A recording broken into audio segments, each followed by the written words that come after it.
যা আছে আমি ওয়াদা করছি সব দিয়ে দেব আপনাদের জন্য। কিন্তু তারপরও আদর্শিক রাজনীতি ফেরত আনুন চট্টগ্রামে, দয়া করে ফেরত আনুন চট্টগ্রামে। গ্রুপিং এর নামে, সব নামে আমাদের মতো মানুষরা যে কষ্ট পাচ্ছে এটা দরকার নাই। আমরা ছেড়ে দিতে রাজি।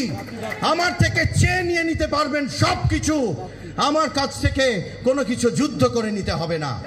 আমি সেই ধরনের নেতার ছেলে।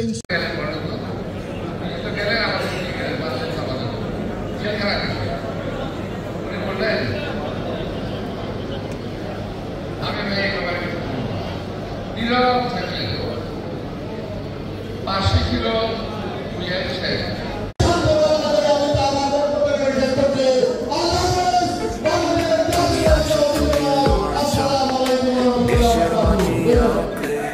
তোমার চোখে স্বপ্ন দেখি নতুন পথের মানচিত্রে তোমার সাথে দেশটা যাবে তুমি জানি তোমার ডাকে পৌঁছেছি করব সোনার Bangladesh You're the voice of the strength, the power leading us in every hour for the people, for the land Tariqa, we take a step Your dreams are destiny Tariqa, we rise in unity Bangladesh, Zindabad Bangladesh, Zindabad তোমার সাথে আছে জাতি তুমি দেশো দেশো Bangladesh, Zindabad Bangladesh তোমার নামে লেখো বিজয় তুমি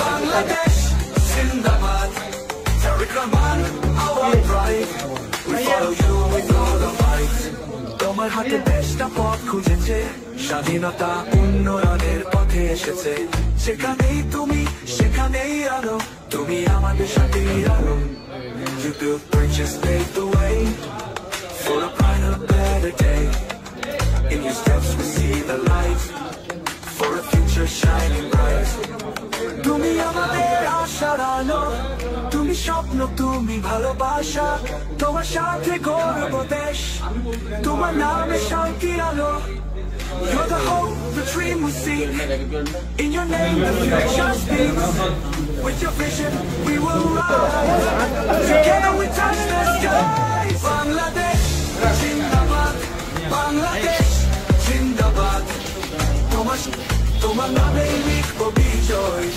তুমি বাংলার বাগ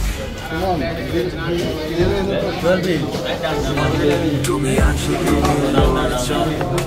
দেশের মাটি তিনি চট্টগ্রামের আরেকজন প্রথিত যশোর এবং যদি পলিটিক্সে আরেকজন পিলার বলি সেই গোলাম আকবর খন্দকার তার উদ্যোগে এই স্মরণ সভায় যিনি প্রধান অতিথি হয়ে এসেছেন আমার বাবার একেবারে ঘনিষ্ঠ সহকর্মী সহযোদ্ধা এবং বাংলাদেশের যে গণতান্ত্রিক আন্দোলন আমরা যতটুকু আমাদের জানে বুঝি এই সকল গণতান্ত্রিক আন্দোলনগুলোতে যার বরিষ্ঠ নেতৃত্ব ছিল বাংলাদেশ জাতীয়তাবাদী দলের স্থায়ী কমিটির অত্যন্ত সিনিয়র একজন সদস্য জনাব মির্জা আব্বাস চট্টগ্রামের প্রাণপ্রিয় মেয়র আরেকজন আমার বাবার স্নেহধন্য ভালোবাসার ডাক্তার সাদাত হোসেন সোহেল আমাকে ক্ষমা করবেন সবার নাম লিখছি না ওই যে পরিচয় ওই যে সম্পর্ক ওটাই সবচেয়ে বড় এখানে পদের নাম বড় নয় আপনাদের সকলকে জানাই আর আমার যুব দল স্বেচ্ছাসেবক দল শ্রমিক দল মহিলা দল বিএনপি আমার আত্মীয় স্বজন এখানে যারা আছে আমার আপনার আত্মীয় আসসালামু আলাইকুম ওয়া রাহমাতুল্লাহি ওয়া বারাকাতুহু আমি একটি গল্প দিয়ে শুরু করতে চাই শুরু তো করেছি শেষ করব হয়তো আমি বেশি সময় নিতে চাই না আমি শুনতে চাই অন্যদের গল্পগুলো আমার মায়ের ব্যাগ যেদিন বেতন আসতো আমার মায়ের আপনারা জানেন ইকোনমিক্সের প্রফেসর সেই দিনই ব্যাগ খালি হয়ে যেত তুমি স্বপ্ন, এবং তুমি আমি ভালোবাসা, একটা যুদ্ধ দেখতে পেতাম তোমার আমার সাথে ঘরে। করব দেশ। আমার মা বলতো এখন কি করবো, ব্যাগ এসে দেখে খালি। আব্বা কখন ড্রয়িং রুম থেকে এসে টাকাটা নিয়ে আমার বাবার মানুষদেরকে, আমরা তখন ডাকতাম মানুষ আসছে, বাবার মানুষ আসছে। এভাবে আমার মায়ের সব গেছে। আমার ম্যাট্রিক পরীক্ষা, ইন্টারমিডিয়েট পরীক্ষা আমার বেডরুমে মানুষ। আমি পরীক্ষা দিয়েছি, আমার বোনও পরীক্ষা দিয়েছে। আমার ড্রয়িং রুম, আমার বেডরুমের মধ্যে কোনো পার্থক্য নাই। আমি আমার 50 বছরে যখন থেকে জ্ঞান হয়েছে কোনো পার্থক্য দেখি নাই। তাই আমারও কোনো পার্থক্য করবার সুযোগ নাই। আমি যদি রাজনীতি করি, রাজনীতির সংজ্ঞা হবে সেটাই জনমানুষের জন্য, শ্রমিকের জন্য, শ্রমিকের বস্তিতে, কৃষকের আইলে রাজপথে নয়। এই কমিটমেন্ট আপনাদের আজও করে যাব। যতবার মিটিং মিছিলে যাই এই কথা বলি এবং নিজেকে আটকাই। আমার আব্বার যে আরেকটি বৈশিষ্ট্য, যে বৈশিষ্ট্যটি আমি আপনাদের কাছে আজকে এভাবে উপস্থাপন করতে চাই যে তিনি কি খুব জ্ঞানী, খুব বুঝতেন এরকম মানুষ ছিলেন। আমার কেন যেন মনে হয় আমার আব্বা কম বোদ্ধা বড় যোদ্ধা। অর্থাৎ তিনি একটা মানুষের বোঝার চেষ্টা করতেন তার সমস্যাটা কি, আগে থেকেই বুঝে যেতেন না কার কি প্রয়োজন এবং তার কি নিজের প্রয়োজন। তিনি বুঝতে বুঝতে যখনই সিদ্ধান্ত নিয়ে ফেলতেন যে এই লোকটা আমার কাছে কিছু চায়, তার জন্য করলে উপকার হবে, তখন সেটা হয়ে যেত তার কর্তব্য, দায়িত্ব।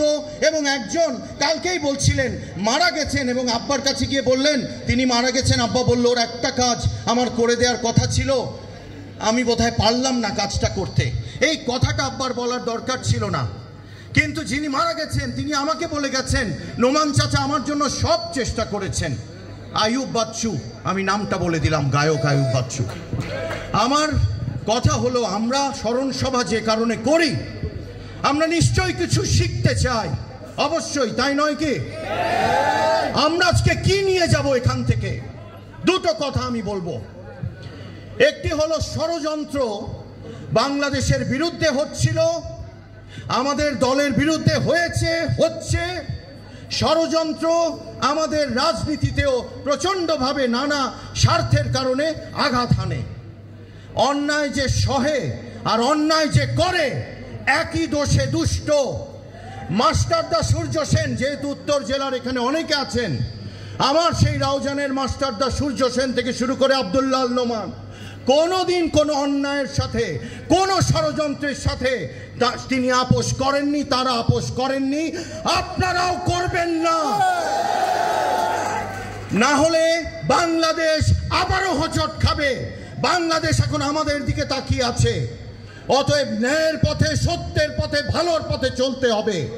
যদি কোথাও কোনো অসুবিধা হয়, যদি আমার পক্ষে কোনো সেই জায়গায় সহযোগিতা করা সম্ভব হয়, আপনারা কোনো প্রলোভনের দিকে না গিয়ে আমার কাছে আসবেন। আমার যা আছে আমি ওয়াদা করছি সব দিয়ে দেব আপনাদের জন্য। কিন্তু তারপরও আদর্শিক রাজনীতি ফেরত আনুন চট্টগ্রামে, দয়া করে ফেরত আনুন চট্টগ্রামে। গ্রুপিং এর নামে, সব নামে আমাদের মতো মানুষরা যে কষ্ট পাচ্ছে এটা দরকার নাই। আমরা ছেড়ে দিতে রাজি। আমার থেকে চেয়ে নিয়ে নিতে পারবেন সব কিছু, আমার কাছ থেকে কোনো কিছু যুদ্ধ করে নিতে হবে না। আমি সেই ধরনের নেতার ছেলে ইনশাআল্লাহ। আর বলতে চাই আপনারা একটু দোয়া করবেন, যে কারণে আজকে আমরা এখানে সমবেত হয়েছি তিনি যেন বেহেশত নসিব হন। আসলে এই অনুষ্ঠানগুলো হয় যেন আমাদেরকে কাঁদাবার জন্য, এবং এখানে অনেকে আছে আমি জানি তারা কাঁদছেন ভেতরে ভেতরে। তো আমাদের এই আব্দুল্লাহ নোমানের জন্য, যিনি শুধু পিতা নন, যিনি প্রতিষ্ঠান ছিলেন, একজন সৎ মানুষ ছিলেন, একজন ভালো মানুষ ছিলেন, সবার শেষে তিনি মন্ত্রী ছিলেন, সবার শেষে। এর আগে তিনি একটা অসাধারণ ব্যক্তিত্ব, একজন অসাধারণ মানবপ্রেমী রাজনীতিবিদ। সেই মানুষটার জন্য আপনারা দোয়া করবেন যেন তিনি বেহেশত নসিব হন। আর আমার পাশে এভাবে থাকবেন, যেভাবে থাকলে আমাকে নেতা বা মন্ত্রী বা অন্য কিছু হতে হবে না, কিন্তু আমি আপনাদের দোয়ায় এমন কিছু করতে পারবো যে করা দিয়ে আমি কোটি কোটি মানুষের উপকার করতে পারবো ইনশাআল্লাহ। এটাই আমার চাওয়া। সেটা কোন কি অর্জন করে আমি করতে পারবো আমার জানা নাই, কিন্তু মৃত্যুর আগে এই বাবার মতো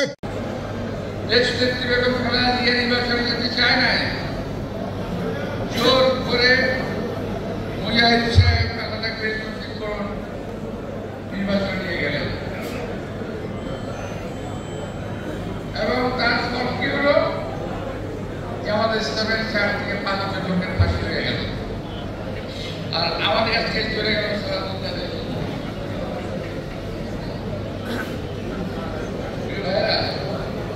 বহুদিন জেল খেটেছি। জেল খেলার এক পর্যায়ে আমার সঙ্গে বিজামি মুজাহিদ সাহেব, ডাক্তার আবু তাহের এবং যাদের প্রায় 4 জনের ফাঁসি হয়েছে এরা কিন্তু সকলেই আমার সঙ্গে ছিল। আমরা একসঙ্গে ছিলাম, একটা জেল আগে সবাই ছিলাম। আমি একদিন নিজামী সাহেবকে জিজ্ঞেস করলাম, নিজামী সাহেবকে আমি শ্রদ্ধা রেখে বলছি, জামাতের মধ্যে আমাদের বোধহয় আর কিন্তু আসবে না এমন, উনি একমাত্র লোক সত্যিকার অর্থে একজন জ্ঞানী লোক ছিলেন। ওনাকে আমি জিজ্ঞেস করলাম, হুজুর আপনি নির্বাচনে কেন গেলেন বলেন তো? উনি তো গেলেন আমাদের সঙ্গে গেলেন, জেলখানা গেলেন। উনি বললেন আমি নীরব থাকলেন। পাশে ছিল মুজাহিদ সাহেব, ওনার সঙ্গে আমার বয়সের একটা তফাৎ ছিল। ওনাকে আমি জিজ্ঞেসলাম যে কেন কেন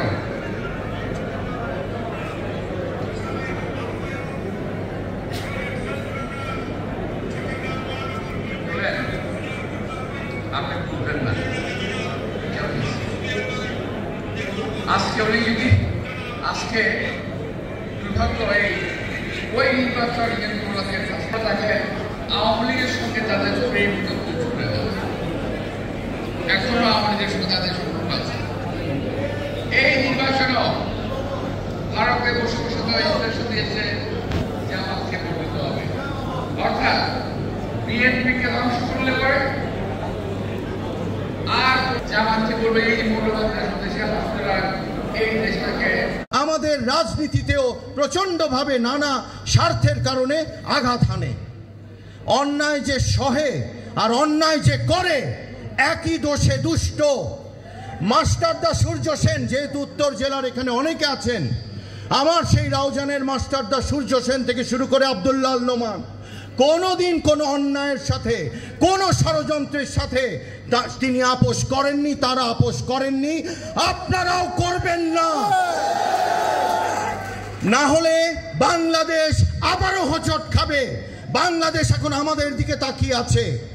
অতএব ন্যায়ের পথে, সত্যের পথে, ভালোর পথে চলতে হবে। যদি কোথাও কোনো অসুবিধা হয়, যদি আমার পক্ষে কোনো সেই জায়গায় সহযোগিতা করা সম্ভব হয়, আপনারা কোনো প্রলোভনের দিকে না গিয়ে আমার কাছে আসবেন। আমার যা আছে আমি ওয়াদা করছি সব দিয়ে দেব আপনাদের জন্য। কিন্তু তারপরও আদর্শিক রাজনীতি ফেরত আনুন চট্টগ্রামে, দয়া করে ফেরত আনুন চট্টগ্রামে। গ্রুপিং এর নামে, সব নামে আমাদের মতো মানুষরা যে কষ্ট পাচ্ছে এটা দরকার নাই। আমরা ছেড়ে দিতে রাজি। আমার থেকে চেয়ে নিয়ে নিতে পারবেন সব কিছু, আমার কাছ থেকে কোনো কিছু যুদ্ধ করে নিতে হবে না। আমি সেই ধরনের নেতার ছেলে ইনশাআল্লাহ। আর বলতে চাই, আপনারা একটু দোয়া করবেন। যে কারণে আজকে আমরা এখানে সমবেত হয়েছি, তিনি যেন বেহেশত নসিব হন। আসলে এই অনুষ্ঠানগুলো হয় যেন আমাদেরকে কাঁদাবার জন্য, এবং এখানে অনেকে আছে আমি জানি তারা কাঁদছেন ভেতরে ভেতরে। তো যা আছে আমি ওয়াদা করছি সব দিয়ে দেব আপনাদের জন্য। কিন্তু তারপরও আদর্শিক রাজনীতি ফেরত আনুন চট্টগ্রামে, দয়া করে ফেরত আনুন চট্টগ্রামে। গ্রুপিং এর নামে, সব নামে আমাদের মতো মানুষরা যে কষ্ট পাচ্ছে এটা দরকার নাই। আমরা ছেড়ে দিতে রাজি। আমার থেকে চেয়ে নিয়ে নিতে পারবেন সব কিছু, আমার কাছ থেকে কোনো কিছু যুদ্ধ করে নিতে হবে না। আমি সেই ধরনের নেতার ছেলে।